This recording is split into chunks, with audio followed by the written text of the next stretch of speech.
Welcome to the 31 Days of Halloween, presented by the Honor Society of Entertainment Arts at the LA Film School. I'm your host, Angel, and this is The Legacy of Fear, a journey through the evolution of horror and films that shaped our darkest imaginations. So dim the lights, settle in, and let the terror begin. I am Dracula.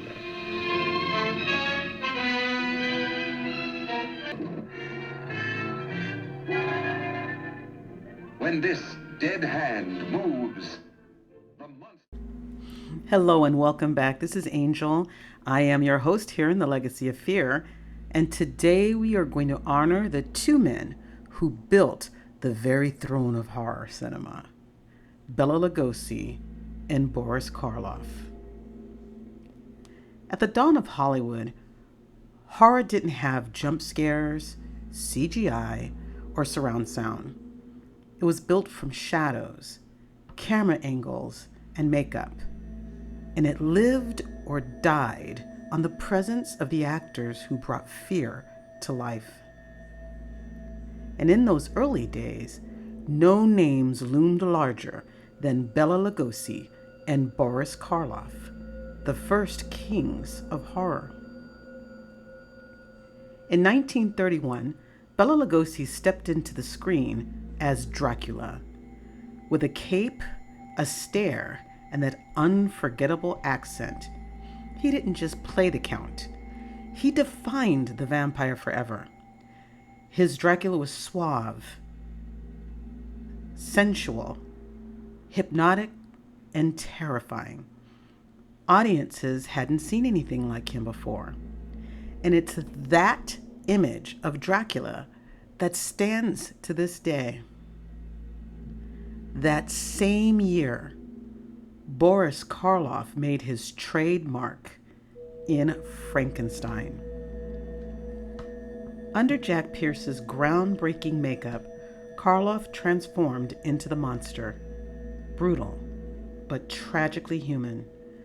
Without speaking more than a handful of words, grunts and groans, he gave the monster depth, pain, and even a kind of innocence.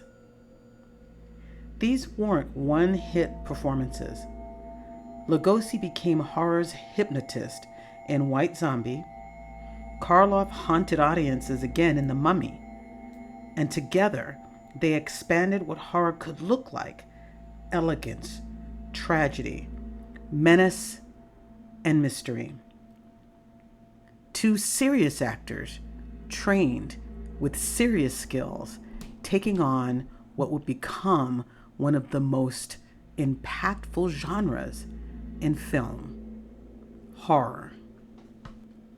They clashed on screen too, most famously in The Black Cat, 1934, a film that leaned into their rivalry.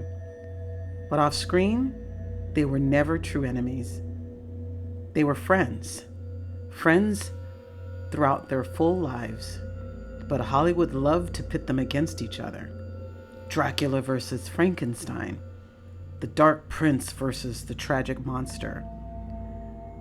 That was their hook, and they traveled on that road their entire careers.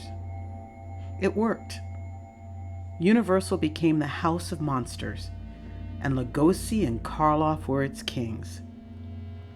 Their performances didn't just launch characters, they launched an entire genre of stars in horror.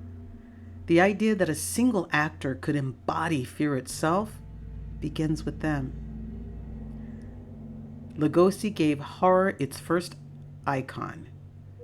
Karloff gave it its first soul.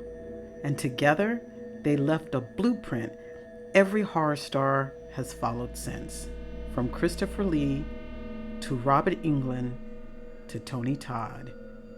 Every shadow traces back to the kings who came first: the gentle monster and the sensual, bloodletting Count. I hope you enjoy classic movies, because if you do, you'll have to watch 1931's launch of Monsters in Horror with Frankenstein and Dracula. I'll be there with you, but don't turn the lights off. You're going to want to make sure you have your garlic pizza with you, just in case Dracula shows up. Thanks for coming by, and I'll see you tomorrow. Bye-bye.